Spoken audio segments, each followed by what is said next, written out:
Good morning, everybody. Excited to be here today with this great community talking about data quality as a product. Thank you so much, Data Team Summit, for having us today to speak about this topic, which is top of mind for many data folks that I have spoken to in the recent past. A little bit about myself. I'm Mona Rakibe, co-founder and CEO of Telmai. Started Telmai over 2 years back with my co-founder, Max Lukichev, with an intent of really improving the visibility, predictability, and reliability of the data that's fueling some of the biggest decisions in the business. Prior to this, I've been in the data ecosystem for a while. I was the founding product manager at Reltio, which is a master data management company, worked at EMC, Oracle. But my journey really is an engineer turned product manager turned founder CEO. So I have had the full spectrum and I am a product manager at heart. So that kind of sets the context of this meeting as well. Over to my partner in crime today, Ale. And I am Ale, really grateful for the teams and for Mona to inviting me. As you can notice, I look different than in my picture because I just have first shaving my head. I am the data quality PM at Clearbit. I was formerly data scientist at Zapier and Unbounce and Yellow Pages. Okay, kicking off, just briefly, Telmai is a data observability company. We started 2 years back, and we have been talking to a lot of data practitioners and have some amazing customer journeys to share with the community. One such being Clearbit, who's our customers, and Ale, who's our customer champion. So that's a little bit of a context of the company. Next slide. So before we get started on this topic, the question that comes to mind often is, why is data quality so complex? We are in an era where we have solved some of the most complex problems. We are in the ChatGPT era where every answer is so quick, and yet data quality stays such a difficult and complex problem. If you can hit next, Ale, thank you so much. The first and foremost thing is that data has evolved so rapidly that it has always been difficult to catch up. The complexity of data in terms of volume, velocity, variety, structure, formats has rapidly changed. The use cases around data have changed radically, like from much more predictable to ML-driven real-time analytics use cases. And to adapt to all these use cases and changes in the data ecosystem has evolved a lot. The modern data stacks keeps evolving, and it's still getting more and more complex by the day. And hence, what has happened is the traditional DQ tools and the traditional ways of doing data qualities are already deprecated. They are not working either through technology or through the processes on this stack, on these kind of use cases.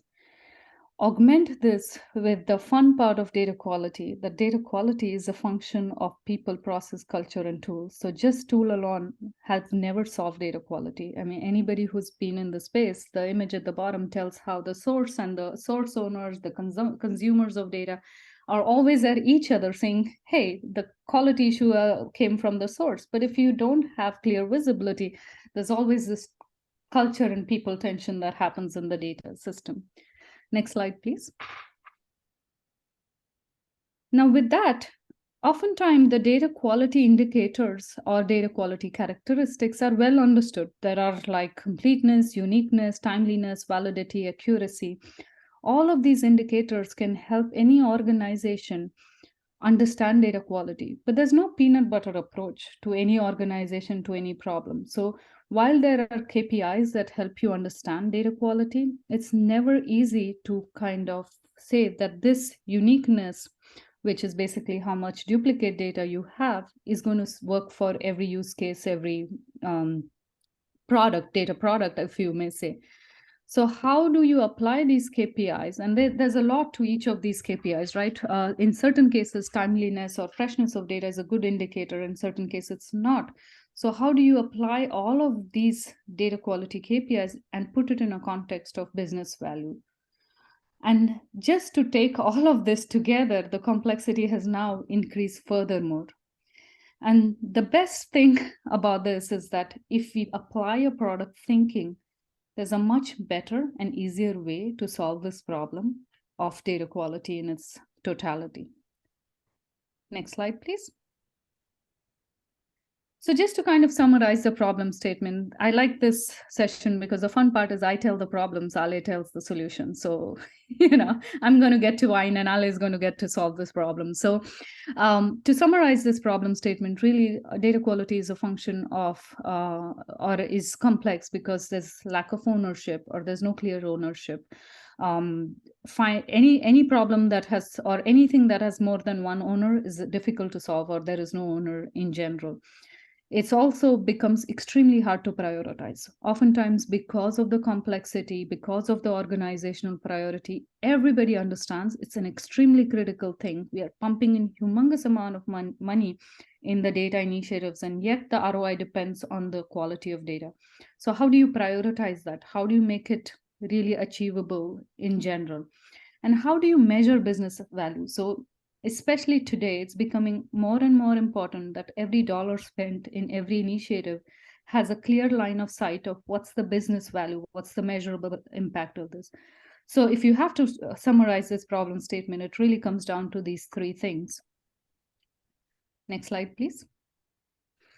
And if you apply product thinking, ownership is what we talk in product context as product manager, product owner. Prioritization comes with a tremendous amount of research on the problem, the persona, the metrics, the solution, putting my product hat, the lean canvas approach of putting everything in a single way, but which needs a lot of research. And the last thing is, how do you build measurable roadmap, like starting with your MVP all the way to the incremental growth value?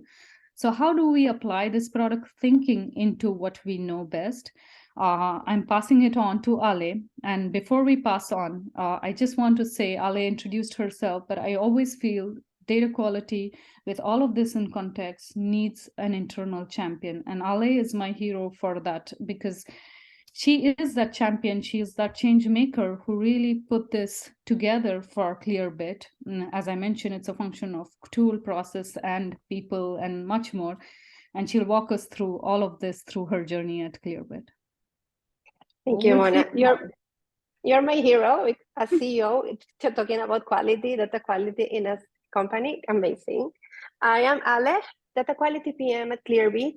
And Clearbit for me is like a candy store. I love data quality issues and what is the best place to be a data company. So we have more than 50 million of domains to enrich the data. So there is data everywhere, and our product is data. So we really need to validate what is the quality in order to fulfill our commitment to our users. And we have more than 1,000 customers that are trusting our data. So let me take a step back and tell you a little bit about my story and how I ended here today talking to you about data quality as product management thinking. I always say that I didn't choose data chose me. I thought it was really boring. However, it's the only thing that I've been doing for the last 20 years. Every single job, every single opportunity, it was database related. And at some point I just surrender. I say, whatever. And I actually have fun, is what I really enjoy to do. But I was an academic researcher back in my home country. I'm from Venezuela. And I was doing pretty well, doing quantitative research until I came to Canada, and it was all this word about big data. And I have to reinvent myself. And when I took a step back again, I said, okay, what I will do, how this world looks like, I noticed there were three main areas in data.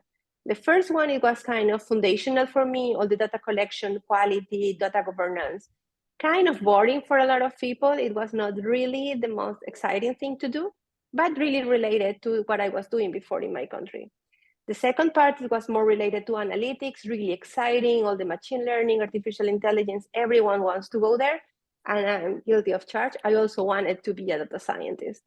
And the third part, it was 10 years ago, the most exciting one, all the data visualization, dashboarding, storytelling. That was what everyone wants to do.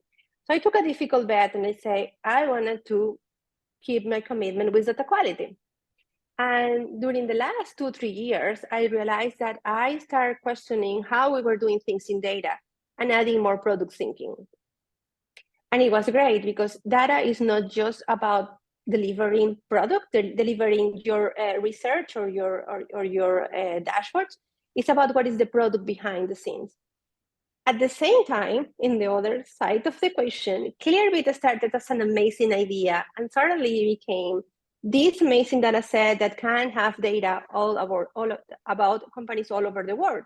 But as any data ecosystem, we have to know that we will have bugs. So bugs is part of the data life. And they were looking for a data quality product manager. So it was literally a perfect match. And we started our love story almost a year ago. So what was my challenge? I got the job, I was excited, but to summarize this, I have this huge data set. My way to define big data is if you cannot put it into an Excel spreadsheet, this is big data.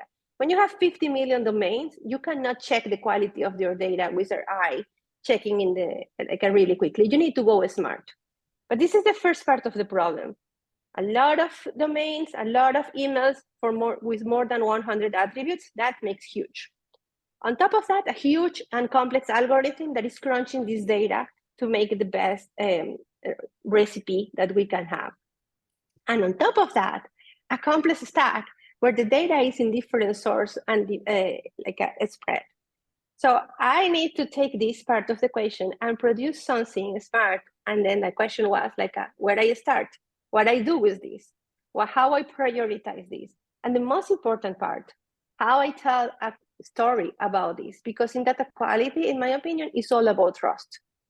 I can tell that our data is amazing, but I need to prove that. And I need my users to trust that. And I need my internal users, my teams, to trust that our data is good. So how I do that? Let me go And through. remind me, your data directly flows through the system to the customers also, right? So that you have internal stakeholders and customers at the same time that are consuming this data, right? Who have high trust requirements.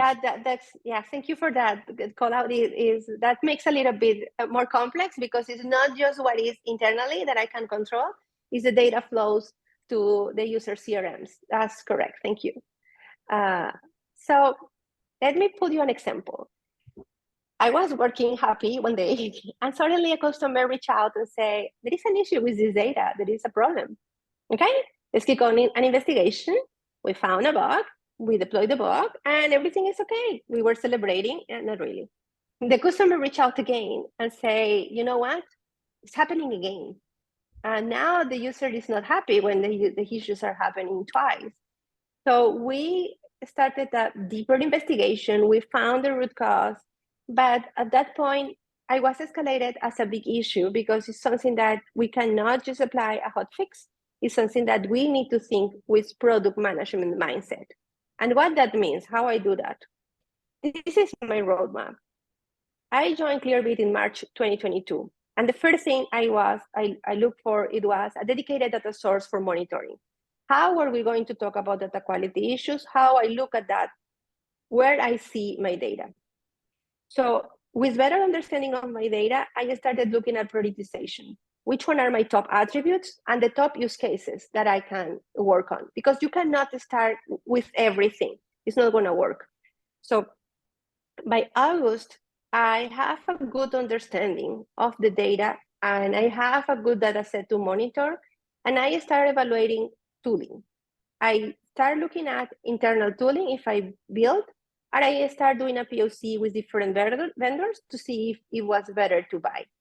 What I knew about my data set, that sampling, it was not good for me because with this magnitude of data, sampling can hide issues.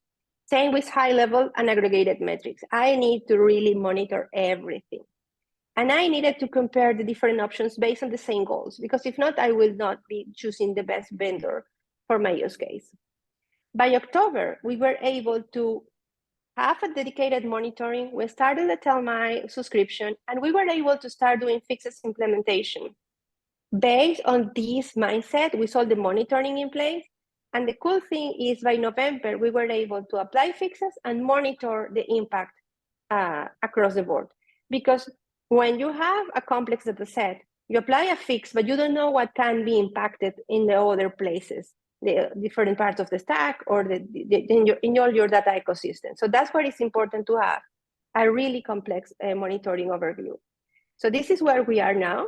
My life is easier. That's why I am in Mexico right now, having fun, also working.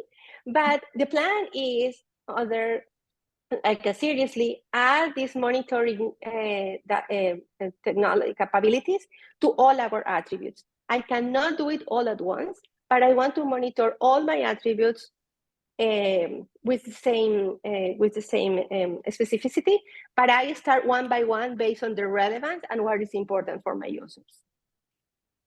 So let me show you how I work every day with my Telmai dashboards. This is the one that I use the most. I can define my business metrics, and this is what we're really flip-flopping. The only chart that I like to see like this is my ECG. You want to see ups and downs. But data, I don't want to see these ups and downs. We call it internally flip-flopping, right? So when I see this, I know this is a problem. And I need something that points me really quickly that something is happening, because I need to understand what is happening and produce and apply the fix even before my users notice this, because that can impact their logic and algorithms. So this is really handy for me. And this one is my favorite one is the overview, because in a single screen, I can see the health of my data. I can see my data set. Of course, I hide all the information that is internal for my company, but you have on the top the data set, you have the record count, and you have the different data quality metrics that you define in a percentage. So with this, I'm building what I call the data quality index. And for me, this is the way to build trust, because I can show the number to the user, internal and externals, and tell, this is how we are doing in data quality, and this is how we are improving more over months. And at the top, you see the overview, but at the bottom, you see property by property. You can see how this property behave, each attribute in each data quality attribute. That is the dashboard that I use also a lot. Hey, just a moment, okay? For the audience, sure. Last screen, Ale has masked everything. It's not a bug in Telmai. Telmai screens look beautiful. She has done a masking of all the numbers, yes. And those numbers are pretty accurate. Yeah, the numbers are pretty accurate. It's just for compliance and sure. Confidentiality. I mask everything, but it looks fantastic in Telmai. So let me share with you before I go my secrets. And this is what I call my pasos golden list. As you know, my mother tongue is Spanish, and pasos in Spanish means steps. And this is what I do. Those are the steps that I always need to follow to do good data quality. Data quality should be practical.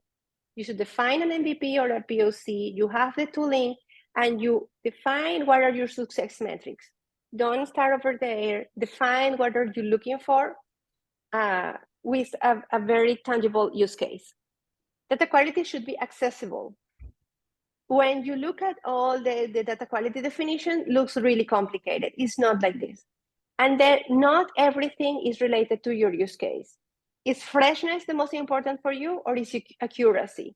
So how that relates to your use case? A tip that I can give you, find examples based on the concerns that your users or your team members are asking for. Those are really good clues about how to find which are the metrics that are more important for you. It should be simple. Data quality could start being overwhelming when we see everything that we can do. Select top 3 data quality metrics that will impact your business. How to find them? These metrics can explain in some measure your business success, okay? Those metrics matter to your users. When you are passionate about data, like I am and Mona is, everything in data looks fantastic. Like those metrics are key ones, and they are interesting for everyone, not just for data people. Data quality should be owned, as we said several times during the chat. We need a responsible. We need someone that is accountable for data quality updates. We internally at Clearbit work based on AORs, areas of responsibility, and data quality falls into the responsibility of data. It can work in different ways for different companies, but it's important to know who is the owner and who is the person who is responsible for this. And for me, I guess the most important one, all of these are important, but what is really relevant for me as a product manager is scalable. Data quality is not a one-time thing that you do. It should respect a roadmap and should be scalable, and you should keep working and building on top of that in order to make your data every time better. So this is what we have. Thank you so much. I don't know if I missed something, Mona, you want to add? No, fantastic. I think that list out there kind of is a fantastic summary of how we think and how we are seeing in general a pattern across people who have made data quality as a strategic initiative. As I always tell everybody, in order to really, data quality is, everybody wants to do it. It's one of those things, but in order to really make it happen and show the impact, this is a fantastic checklist, and this is the great way to start by making it use the product thinking.